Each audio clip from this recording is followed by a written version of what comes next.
শুভেচ্ছা জানাচ্ছি আরও একবার আমার চ্যানেলের পক্ষ থেকে। বন্ধুরা, মনের আহ্লাদ আকাঙ্ক্ষা নিয়ে ভাগীরথী তথা গঙ্গা নদীর উৎপত্তি, জলধারা ও অতি সুন্দরতম ভিউ নেবার জন্য গিয়েছিলাম নদীর পাড়ে।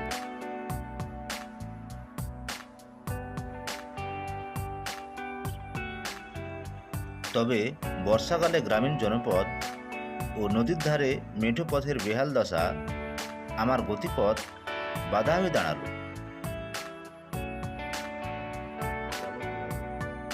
বন্ধুরা, তাই সম্পূর্ণ আমার ভিডিওটি আপনাদের সামনে উপস্থাপন করতে পারলাম না। মনের দুঃখ ও হতাশা নিয়ে ফিরতে হলো বাড়ি। সামনের দিনে এই নিয়ে আরো সুন্দর থেকে সুন্দরতম ভিডিও আপনাদের সামনে তুলে ধরবো।